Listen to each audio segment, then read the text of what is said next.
I've heard someone recently brilliantly describe emotional intelligence when it grows as being like fireflies of the mind. So I completely love Oh, the idea that once a year you are hardwired with all of your embracing change to then go to the factory default setting of here are my fireflies of the mind in June again. How fantastic. yeah.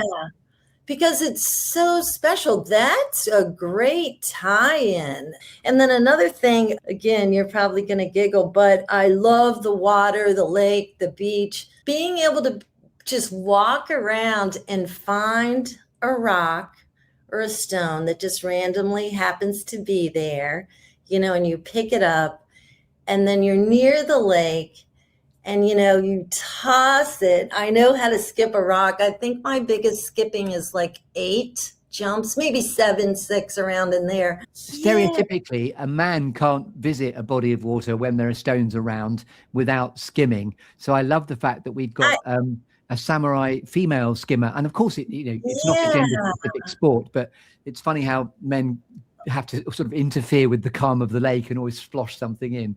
the stone just skips, and then it makes those pools, and after the stone goes along a little bit, the pools are still And if I opening may up. say, that right there is your design response when the ripples happen. Yeah. Oh, yeah. I'm making a change. That's brilliant. I'm making a change on purpose to get a reaction or some kind of next. So it's in your nature, you'll see where I'm going here, in your nature to get a chain reaction. Brilliant. There you There go. you go. Fireflies of the mind right there.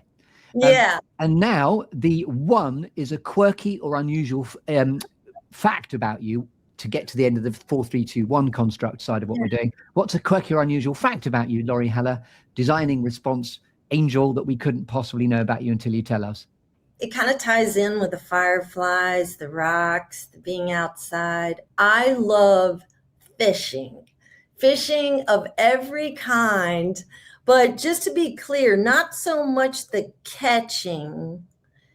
There's something about an old metal, smelly tackle box full of lures and strings and twine and scissors and things.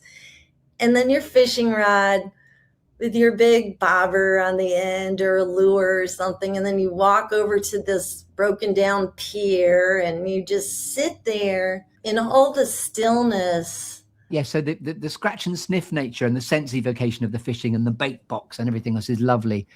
And it's a bit like it's the whole, I suppose, ceremony of fishing rather than the actual landing of the fish. Yeah. And who taught you to fish, or were you self-taught? I mean, was it something your mum or your dad did with you?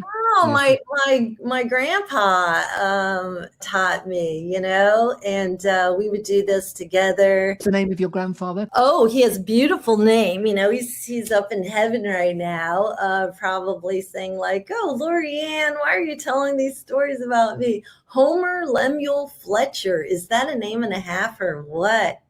That's a bit of an Elmer Fudd. Wonderful. That's a great name. Say his name again and we'll imagine the cartoon character. Homer Lemuel Fletcher. How long ago did he pass, your grandfather? Yeah, let's see. I was maybe 4 or 5 years out of college. So, yeah, just a couple of years ago. I was going to say, I wasn't fishing for anything else, using the word fishing again. No, just a couple of years ago suits us both fine. That's great. Yeah, there you go. So, wonderful. yeah.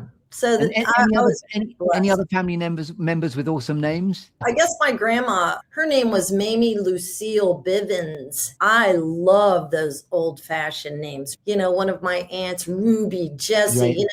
They have a certain feeling, that old-fashioned. And if I may say, my daughter's name is Lily, which is quite an older name.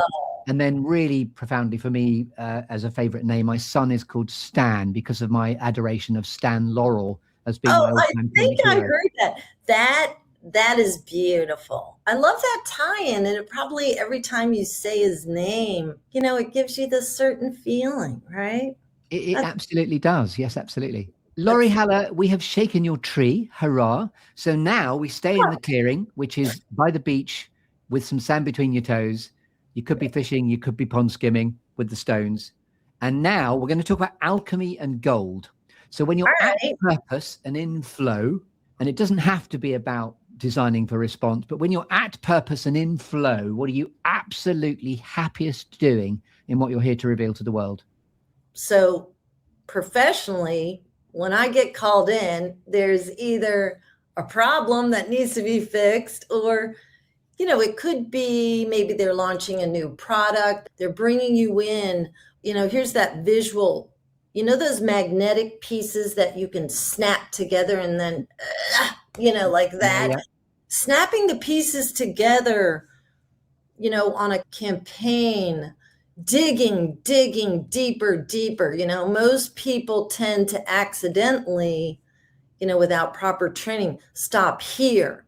And it's like going here and then here. And then, I go hard on things. So I think it's this, I get in that flow. And what I love is finding the magnetic fields of a project. So finally, they suddenly snap together because you found the polarity for the project, is what I was hearing. Yeah, you weren't just mamby-pamby. That's a problem. That goes back to that thinking. Yeah. At the very beginning, we mentioned the need for congruence. Yeah. In agitator. Oh, you did. Look, proud of you. So that when I'm in the flow and, professionally speaking, and this happens, but also in life, you know what I mean? I like that with relationships or experiences. Even I love to cook, even with cooking, like what's going on here? What happens when I mix this with this? Is it going to give me the outcome? You're a natural born alchemist as well. To get your reactions in nature, yes. Alchemy and gold by the bucket load. Thank you very much. Yeah, there you go. I can blow things up. That's definitely true, right? That's an extra cool superpower. Oh, yeah. You can blow this stuff up as well. And now I'm going to award you with a cake, Laurie Haller. And you said at the beginning that you were very excited about the cake moment. So, I am. Yes. So, first of all, do you like cake? And what cake would you like to request, please? I do love me some cake. I try not to eat it a lot, though, because I don't like to eat a lot of sugar. But in any case, I will take a splurge when it's my birthday or out at a fancy celebration. A triple layer coconut cake. And my grandma taught me how to make that. And it's not only because of the taste. Have you ever had coconut cake? No one's ever said triple layer It has this special frosting in the center, and you have to get a real coconut, crack it open. So that's what's so dreamy about this. A triple layer coconut cake shall be yours. I'll have to make you one, right? Yes, please. I'm sorry, it's a metaphorical cake, but we're all salivating and going nom, nom, nom, nom, nom. And now you get to put a cherry on the cake with stuff like, what's a favorite inspirational quote, Laurie Haller, designing response, that's always given you succor and pulled you towards your future? Yeah, I have one, and I've used this with my children. It's live the life of your dreams.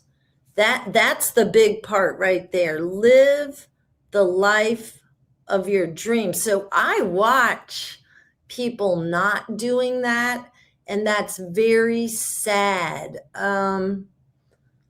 Most people can get up and out of it, but some people have knuckled themselves into a life that they didn't want. Maybe it's for money and greed and things and more and more, like it's sad watching that. So they can't just, relax, find joy in skipping rocks and things. So really having that dream, live the life of your dreams. And the rest of it I'll have to read if that's okay. Be brave enough to live the life of your dreams according to your vision and purpose. And this is the big kahuna part. Instead of the expectations and opinions of others. Don't just learn, or see or watch, experience life, and you deserve it. Each person deserves to live the life of their dreams. And I always like trying to help people see that.